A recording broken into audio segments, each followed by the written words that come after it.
किसी ने सच ही कहा है कि दिन में तारे दिखा दूंगा, लेकिन वास्तव में ऐसा बहुत ही रेयर केस में होता है कि हमको दिन में कोई तारे दिखा पाए या हम देख पाए। वैसे ही समय का चक्र भी कुछ इस प्रकार से चलता है कि जैसा हम सोचते नहीं है कई बार वैसा हो जाता है। मुझे नहीं लगता कि किसी ने भी ऐसा सोचा होगा कि वर्ल्ड लार्जेस्ट एटलीस्ट थर्ड या सेकंड नंबर पे हमेशा FTX एक्सचेंज की जो रैंकिंग है वो होती थी। एंड आज FTX एक्सचेंज दिवालिया होने की कगार पे ऑलमोस्ट आ चुका है। FTX के डाउनफॉल को इस वीडियो के माध्यम से डिटेल में कवर करने की कोशिश करूंगा एंड इस डाउनफॉल से हमको क्या सीख लेना चाहिए अपने फंड को सुरक्षित रखने के लिए। सबसे पहले क्विक समरी समझेंगे ताकि आपको कंफ्यूजन ना हो समझने में, A to Z आपका क्लियर रहे कि एक्चुअल में ये पूरा सीन स्टार्ट कहां से हुआ था। 25 अगस्त को अलामीडा रिसर्च के जो CEO हैं उन्होंने यहाँ पे जो अपना पद है वो छोड़ दिया, यानी कि उन्होंने रिजाइन कर दिया। उसके बाद में ऑलमोस्ट एक महीना आप राउंड फिगर पकड़ लीजिए, यानी कि 27 सितंबर को इनका जो FTX USA है वहां से जो प्रेसिडेंट है वो यहाँ पे क्विट कर देते हैं, यानी कि रिजाइन कर देते हैं। एक और काफी बड़ी न्यूज निकल के आती है जो कि अक्टूबर 17 तारीख को आती है एंड ये न्यूज बहुत बड़ी होती है। Crypto exchange FTX US under investigation by Texas regulator over securities allegations. अपने आप में जो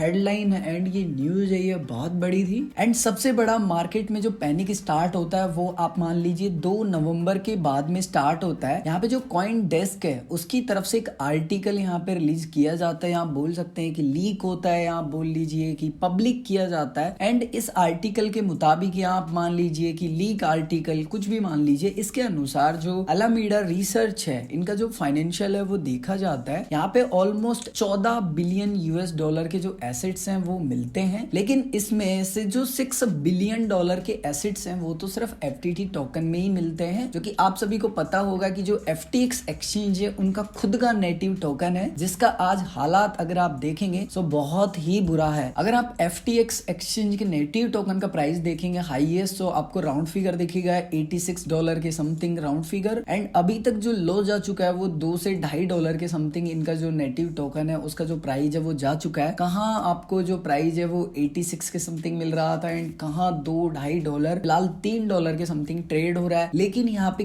मैसिव जो लॉस है वो ऑलरेडी यूजर्स का हो चुका है। एंड इसीलिए आप किसी भी प्रोजेक्ट पे आंख बंद करके विश्वास तो कभी भी मत कीजिए। जब तक सब कुछ ठीक चल रहा है जब तक ही सब ठीक है। बड़े से बड़ा जो एक्सचेंज है उसकी हालत आपने आज देखी है कि क्या हालात हैं, जो कि आपको सेकंड या थर्ड नंबर पे मिलता था, जो कि आज आपको यहाँ पे देखने में भी नहीं मिलेगा। आपको आई थिंक 50 के अंदर भी नहीं मिलेगा, जैसे कि आप यहाँ देख पा रहे हैं। किसी ने नहीं सोचा होगा कभी भी कि 76 नंबर पे देखने के लिए मिले FTX एक्सचेंज, क्योंकि FTX एक्सचेंज सेकंड नंबर या थर्ड नंबर पे हमेशा रैंक करता था एंड बाइनेंस तो हमेशा 1 नंबर पे ही रहा है। इसीलिए एक हार्डवेयर वॉलेट तो मंगा ही लीजिए एंड जितना पैसा आप अफोर्ड कर सकते हो लूज करने के लिए उतना ही एक्सचेंज पे रखिए। 3 नवंबर से मार्केट में बहुत ज्यादा रूमर्स फैलना स्टार्ट हो जाते हैं कि जो अलामीडा रिसर्च है उनके पास जो 14 बिलियन के एसेट है उनमें से 6 बिलियन जो डॉलर के एसेट है वो ऑलमोस्ट FTT टोकन में है एंड 3 बिलियन डॉलर के समथिंग जो सोल है वो उनके पास रखे हुए हैं एंड 8 बिलियन की जो लाइबिलिटी है वो इनके पास है। सो यहाँ पे जो इनकी लाइबिलिटी है ये कैसे उसको क्लियर करेंगे, यानी कि कैसे पे ऑफ कर पाएंगे। उसके बाद में मार्केट में सबसे ज्यादा जो पैनिक है वो स्टार्ट हुआ था 5 नवंबर के बाद में, क्योंकि मैसिव यहाँ पे एक ट्रांजेक्शन हुआ था FTT टोकन का जिसकी वर्थ बनती थी उस समय जब ये ट्रांजेक्शन हुआ था ऑलमोस्ट $585 मिलियन,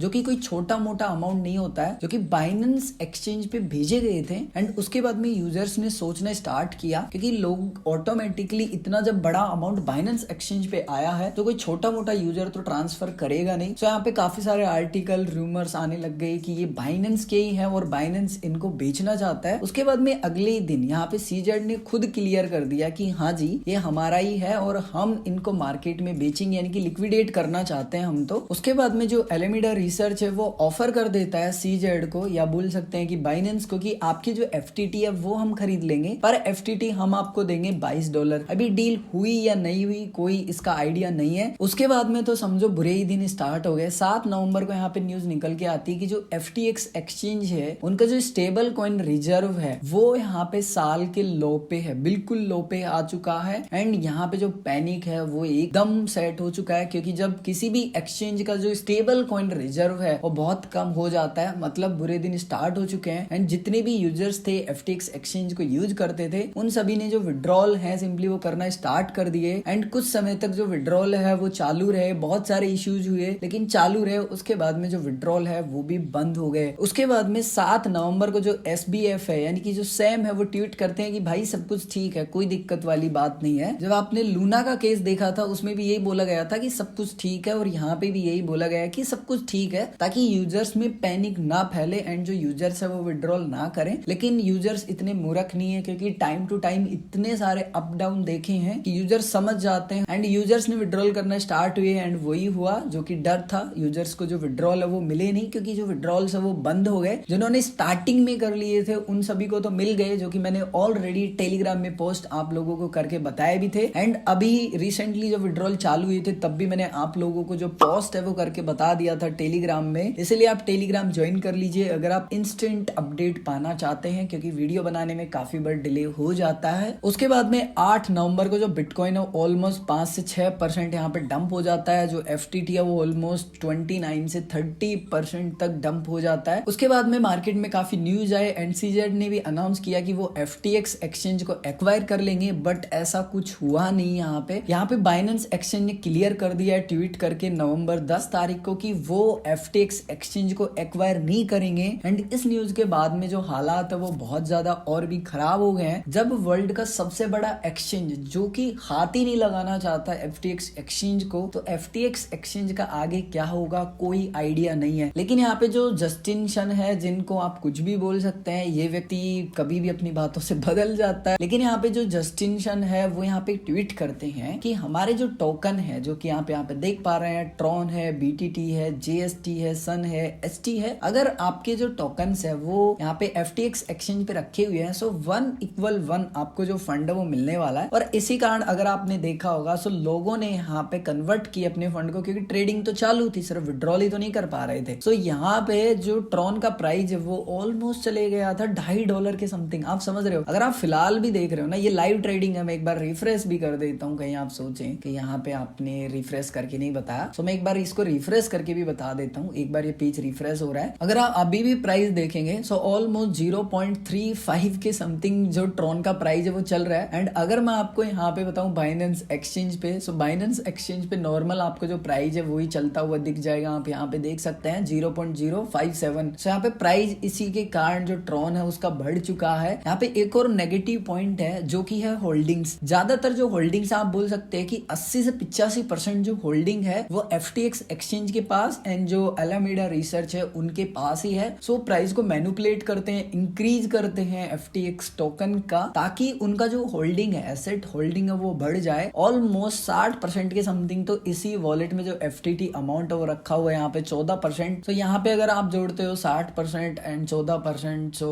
ऑलमोस्ट 76%। तो राउंड फिगर यहाँ पे ये 2 एड्रेस है, उन्हीं में हमें देखने के लिए मिल जाता है। तो ये बहुत ही नेगेटिव पॉइंट है, ऐसा नहीं होना चाहिए, क्योंकि अगर गिने चुने लोगों के हाथ में ही फंड दे दिया तो इजी मैनिपुलेट कर सकते हैं। अगर आपको लग रहा है कि हमारा पैसा गया नॉर्मल इन्वेस्टर का, सो जरा यहाँ पे देखिए, जो सिंगापुर गवर्नमेंट है उनका भी जो पैसा है वो FTX एक्सचेंज में लगा हुआ था। यहाँ पे जो फंड राउंड किया गया था उसमें जो ये फंड कलेक्शन किया गया था, इसके आप नंबर देखिए एक बार, 1 बिलियन 420 बिलियन के समथिंग। सो ये कोई छोटे नंबर्स नहीं है, बहुत बड़े नंबर्स है। इसलिए काफी लोग बोलने लगे कि भाई पता नहीं कि ये जो अदर एक्सचेंज है वो भी सेफ है या नहीं, इनके पास कितना फंड रखा हुआ है हमें नहीं पता। सो बाइनेंस सबसे पहला जो एक्सचेंज है वो होता है अपना फंड दिखाने वाला। वो दिखाता है कि देखो हमारे पास इतना बिटकॉइन है, इतना इथेरियम है, इतना USDT है, इतना BUSDT है, इतना USDC है और इतना BNB है। एंड यहाँ पे इन्होंने लिंक भी दिया है जिसमें हम बाकायदा हर एक एड्रेस का जो अमाउंट है वो यहाँ पे चेक कर सकते हैं क्लिक कर करके। मैं तो सिंपली आपको एक बात कहना चाहूंगा, आपका पैसा है, आपको खुद ये डिसाइड करना है कि आपको वो एक्सचेंज यूज करना है या नहीं। मेरा जो मोस्टली पैसा है वो सारा मेटामास्क ट्रस्ट वॉलेट पे है, लेकिन कुछ जो पार्ट है पैसा वो बाइनेंस और इसके बाद में CoinDCX एंड कुछ जो पैसा है सिर्फ माइनर बहुत कम पैसा है वो WazirX पे रखा हुआ है। मैं उम्मीद करता हूँ कि आप सभी को वीडियो अच्छा लगा होगा, और अगर आप सभी को वीडियो अच्छा लगा है और अगर आपने अभी तक इस वीडियो को लाइक नहीं किया तो इस वीडियो को लाइक कर दीजिए, क्योंकि आपके एक लाइक से काफी ज्यादा मोटिवेशन मुझे मिलता है। और अगर आपने अभी तक इस चैनल को सब्सक्राइब नहीं किया है तो सब्सक्राइब बटन पे क्लिक करके सब्सक्राइब कर लीजिए एंड बाजू में बेल आइकन पे क्लिक करके नोटिफिकेशन ऑन कर लीजिए ताकि जो भी मैं वीडियो डालूं उसकी सबसे पहले आपको नोटिफिकेशन मिल जाए। मैं मिलता हूं आप सभी को एक और ऐसे ही नए इंटरेस्टिंग वीडियो में।